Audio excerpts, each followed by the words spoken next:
Bismillahirrahmanirrahim. Assalamualaikum warahmatullahi wabarakatuh. Alhamdulillahirabbil alamin. Segala puji dan syukur kehadirat Allah Subhanahu wa taala. Ya alhamdulillah, di kesempatan kali ini kita bisa berjumpa lagi di audio Rahasia Guru Dahsyat. Mudah-mudahan kita senantiasa menjadi hambanya yang selalu bersyukur terhadap nikmat yang telah diberikan. Selawat dan salam marilah kita sama-sama haturkan kepada junjungan kita baginda Nabi besar Muhammad sallallahu alaihi wasallam. Mudah-mudahan kita senantiasa menjadi umatnya yang selalu istiqomah di jalan yang telah beliau ajarkan. Bapak dan Ibu guru yang dirahmati Allah Subhanahu wa taala, alhamdulillah pada kesempatan kali ini kita bisa berjumpa di audio Rahasia Guru Dahsyat yang alhamdulillah kita masuk di materi yang ke-15. Insyaallah hari ini kita akan membahas bagaimana menjadi seorang guru yang bijak dalam memberikan hukuman dan penghargaan. Bapak dan Ibu guru yang dirahmati Allah Subhanahu wa taala, tentu kita semua paham bagaimana memberikan hukuman dan penghargaan kepada murid kita. Keduanya menjadi sebuah hal yang wajar ketika kita lakukan, namun jadi tidak wajar ketika hukuman itu lebih banyak daripada penghargaan. Kita dalam mengajar tentu mereka pernah melakukan kesalahan-kesalahan, dan kita juga harus tahu mereka pula bisa melakukan sebuah hal yang kita anggap sebuah prestasi. Nah, tentunya ketika mereka melakukan kedua hal tersebut, kita bisa memberikan penghargaan ketika mereka benar-benar berprestasi atau melakukan sebuah kebaikan, dan memberikan hukuman ketika mereka melanggar. Artinya penghargaan dan hukuman menjadi sebuah hal yang normal kita lakukan manakala keduanya berjalan dengan seimbang. Jangan sampai kita terlalu banyak memberikan hukuman namun sedikit memberikan penghargaan.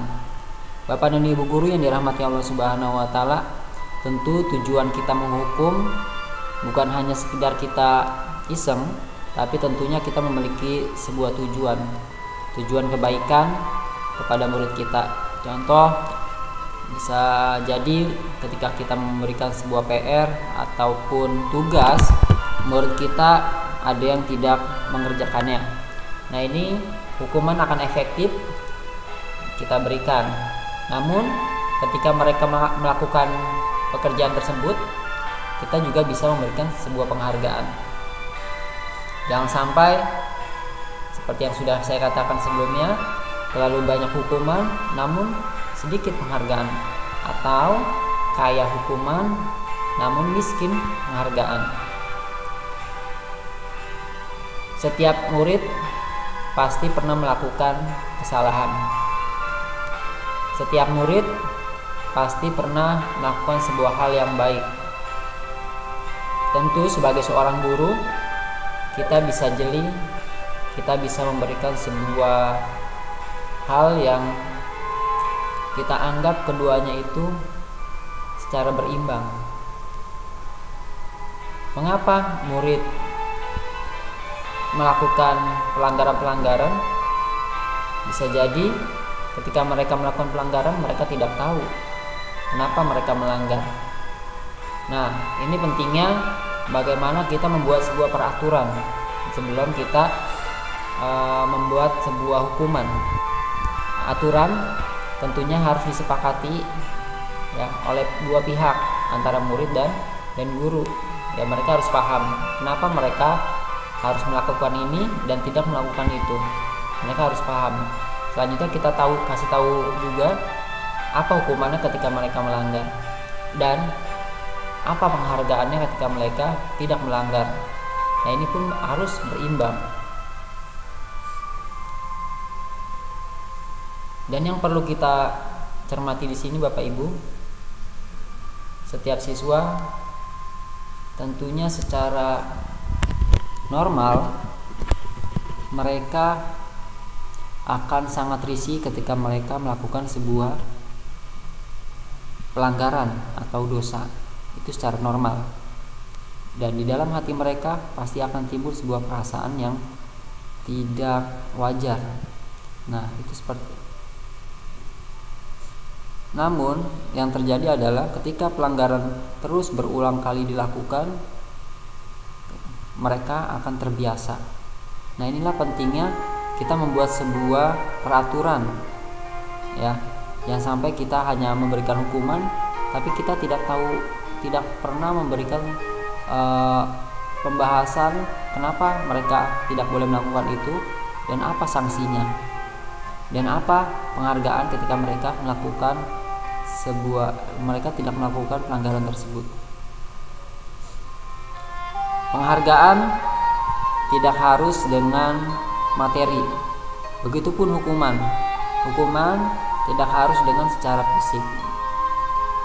Contoh penghargaan yang bisa kita lakukan, kita cukup memberikan mereka dengan sebutan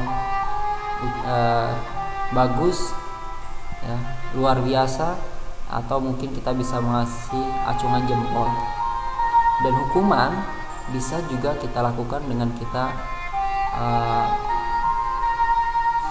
sanksinya itu bisa secara tidak fisik, artinya mungkin ya kita bisa memberikan sebuah pekerjaan, ya, yang artinya mereka cukup menyebutkan contoh, ya, mereka diberikan hukuman berupa mereka harus menghafal. Nah, itu kan bukan secara fisik, ya, artinya kita bisa menghindari hukuman-hukuman secara fisik, ya, yang mudah-mudahan itu efektif bisa kita lakukan, tapi artinya porsinya pun harus kita ukur, ya. Artinya jangan sampai kita memberikan hukuman secara fisik tapi sebelumnya kita tidak memberikan hukuman yang lain, yang artinya bukan secara fisik. Ada tahapan-tahapan mereka harus dihukum secara fisik. Bapak dan Ibu guru yang dirahmati Allah Subhanahu wa taala, memberikan penghargaan dan hukuman tentunya harus berimbang. Ketika kejanggalan terjadi di kedua hal ini, maka yang terjadi adalah murid akan selalu melakukan sebuah pelanggaran. Kenapa pelanggaran itu bisa terjadi? Yang pertama, bisa jadi kita tidak konsisten. Artinya antara hukuman yang kita berikan dengan apa yang kita buat peraturan itu tidak konsisten.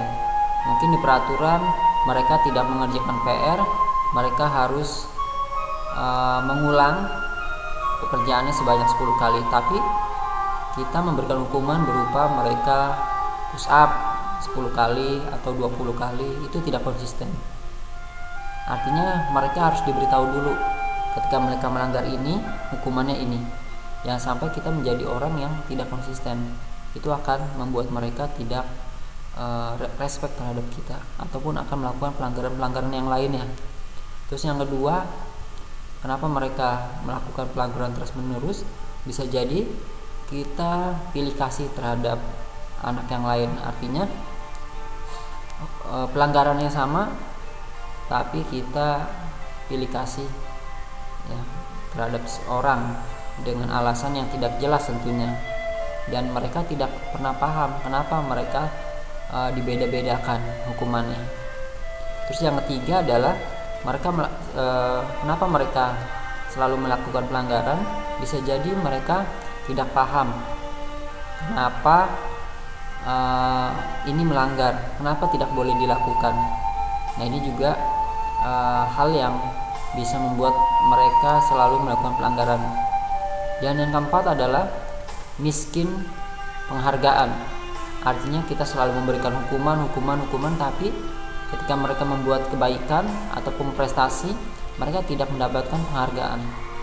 Nah, sehingga timbul di pikiran mereka, buat apa mereka melakukan sebuah kebaikan? Nah, hukuman yang terus-menerus secara berulang ya, ini juga akan menimbulkan sebuah citra diri yang tidak baik di dalam diri siswa. Tentunya sebagai seorang guru kita paham bagaimana kita bersikap bijak terhadap penghargaan dan hukuman. Insyaallah saya yakin Bapak dan Ibu semua paham kenapa kita harus menghukum.